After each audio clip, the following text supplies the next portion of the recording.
Since Formcard went bankrupt, many people have asked me if there are any other overseas virtual Visa or MasterCard cards that can be topped up directly with WeChat or Alipay. Most virtual cards on the market require USDT to top up, but many people do not have USDT. If you can top up with Alipay or WeChat, it will solve a pain point for many people. The wired card I want to share today is not only a perfect replacement for Formcard, but also better than Formcard. First of all, it has 0 monthly fees and 0 management fees, and it is also KYC free. It supports Alipay and Alipay HK top-up, which is very convenient. More importantly, the balance on the card can be withdrawn, and the withdrawal fee is 0, which is very rare. Many virtual cards can only be spent after the money is loaded and cannot be withdrawn. Then it has many usage scenarios such as subscribing to ChatGPT, Meet Journey Cloud, binding to App Store, Google Play and Amazon Pay, etc. Here are just some of the scenarios. There are many other scenarios. Wirecard support for ChatGPT is excellent. It has a built-in mobile function that allows us to enjoy the native experience of CAD GPT Plus at half price, without network restrictions and without worrying about account suspension. It is not just CAD GPT Plus Cloud. The Pro is also half price, which is quite cost effective. This is also one of its unique features. This video will talk about how to activate the card. It is a MasterCard. Then I will talk about how to top up with Alipay and how to spend with this card. I will use the example of binding to the US App Store to top up Skype. I will also demonstrate how to withdraw the balance. Finally, I will briefly introduce its special features, which are related to ChatGPT. First, let us take a look at how to activate the card. Enter this page through the invitation link below the video and click right.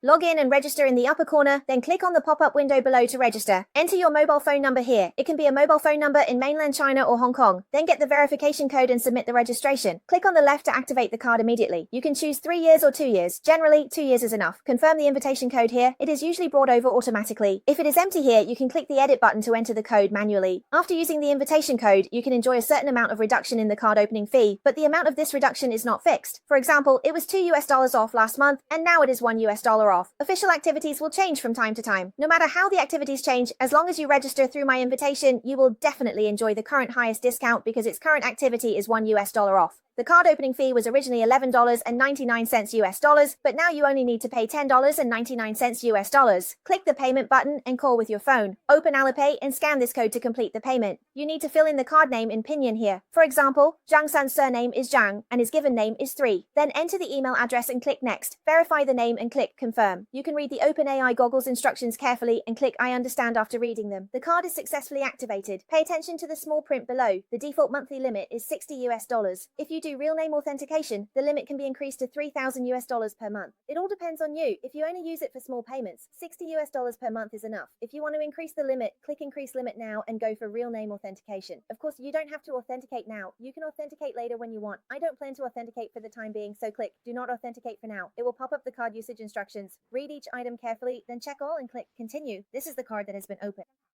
This is a US-issued MasterCard, and the billing address is in Oregon, which is a tax-free state in the US. Currently, the balance on the card is still 0. Next, let's look at how to top up this card using Alipay. Click the top-up button in the upper right corner and select Online Top-Up. Here, you can choose either Alipay or Alipay HK. If you want to use Alipay, select the option on the left, then enter the top-up amount here. The minimum top-up is $10. I plan to try topping up $15 first. Wirecard charges a 3.5% top-up fee, but there are no fees for spending or withdrawals, and the exchange rate is truly real-time. Unlike some virtual cards where you lose out on exchange rate differences, this one uses the actual market rate, which is different from other virtual cards. Compared to others, this overall 3.5% fee is actually quite reasonable and totally acceptable. If I top up $15, the fee is 53 cents US, so I need to pay a total of $15.53 US. Click this button, then use your phone to open Alipay and scan this QR code. It will deduct the equivalent amount in RMB based on the real-time exchange rate. Now, my card has $15 in it. Next, click the button on the right. In the upper right corner, click on Settings, then click Set Payment Password to set a 6-digit payment password. Make sure to remember it. Next, let's see how to use this card for purchases. I'll use topping up Skype via the US App Store as an example. Open the US App Store and click the button on the right. Click on your profile picture in the upper right corner, then select Account and choose Manage Payment Methods. At the top, select Credit Card, and below, click to open the Billing Address section. On this page, enter the relevant information for that card. All the information here can be directly copied and filled in accordingly. After filling it out, click the button on the right. Click Done in the upper right corner and you'll see that the card has been successfully linked. My Apple account already has a $0.01 balance, so when I make a purchase later, it will automatically deduct this $0.01 first and the remaining amount will be charged to this card. Next, let's download Skype. This tool is quite handy. You can use it to make international calls, which is much cheaper than using our own mobile numbers. I also introduced this in my video about OCBC Singapore's FAQ summary. When I called OCBC customer service, I used Skype. No need to worry about the cost since it's so cheap. For details on how to register and use it, you can check out that video. After logging in, click your profile picture in the upper left corner, then select Call Phones with Skype. Here, I'll top up $4.99 to try it out. After choosing the amount, click Add Funds. Here, $4.99 will be charged, but since my Apple account already has a $0.01 balance, the card should only be charged $4.98. Let's see. Operation successful. The $4.99 balance has been credited, and the card's remaining balance is $10.02. So indeed, $4.98 was deducted with no fees charged. You can also see in the transaction record below that it was exactly $4.98. Next, let's see how to withdraw the balance. Withdrawals from Wirecard are returned via the original payment method. For example, if I want to withdraw the entire $10.02, I just click the Withdraw button on the right, select Withdraw All, and enter the payment password. It shows a message saying the withdrawal was successful. It says the funds will arrive within 1 to 3 days, but in fact for me, it was instant. You can see here, $10.02.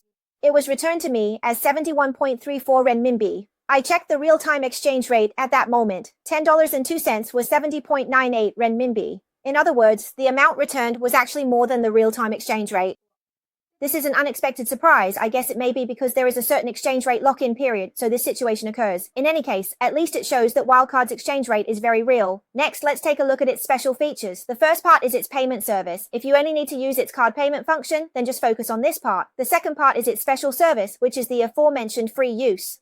You can use ChatGPT Plus, Cloud Pro, and so on at half price. It has 4 packages here. Let's take a look at them one by one. The first is ChatGPT Free Use. It is a native GPT-4 experience for out-of-the-box use. You don't need to have a ChatGPT account. It uses an account sharing mechanism, but it is different from the shared rental on the market. The conversation records between users are stored independently and do not interfere with each other, so you don't have to worry about your usage records being seen by others. Ordinary account sharing on the market has no privacy at all. Your usage records can be seen by others. Then it has no requirements for the network. The mainland network is also completely okay, and there is no need to worry about account suspension. The most important thing is that its price is only half of the official price, but it enjoys a complete service experience. Click to use it and have a look.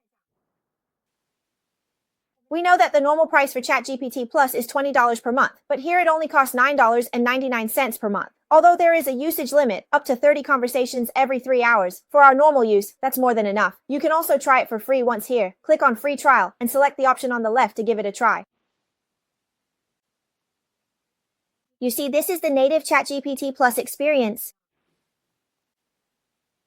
Cloud Free Use is also the same, half price for Cloud Pro, ready to use right out of the box, with independent conversations, no requirements for network environment, and no need to worry about account bans. The all-in-one package refers to ChatGPT Plus Cloud Pro, so if you need both, choose this one. As for API Free Use, this is more interesting for developers, so I won't go into detail. Now let's look at the third part. First, what does one-click upgrade to ChatGPT Plus mean? Normally, to upgrade to ChatGPT Plus, we would do the following. First, log into our account, click Upgrade Plan at the bottom left, then click Upgrade to Plus, and then enter our US bank card information here, filling out each field one by one. With Wirecard, you don't have to go through all that trouble. You just copy the link from this page, right up here, then go back to Wirecard and click One-Click Upgrade to ChatGPT. Be sure to read this part carefully, click I understand, then click Go to Recharge, and proceed to the next step.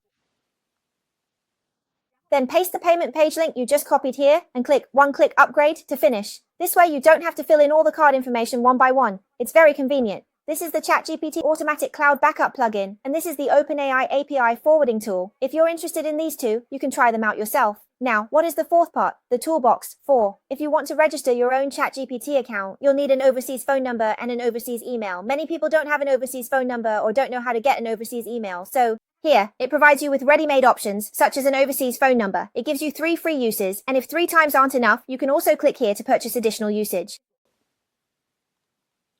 It's 49 cents per use for an overseas phone number. As for overseas email, let's take a look. A Google email account is 99 cents each. If you don't know how to apply for a Google email, you can buy a ready-made one here. So, after experiencing the whole product, you'll find that the series of services derived around ChatGPT are very thoughtful, basically taking into account everyone's various needs. If you have any other questions during use, you can click here to contact online customer service, or click here to enter the help center to find answers. Finally, I want to emphasize again that whenever we use any virtual card, we must follow one principle. Treat it as a supplementary payment method. Only top up as much as you need, and don't leave idle money in it. The advantage of virtual cards is that they're easy to open and flexible to use, but in terms of stability and security, they're definitely not as good as regular bank cards. We must be aware of this. It's the most basic safety awareness. That's all for today's content. Thank you for watching, and see you next time.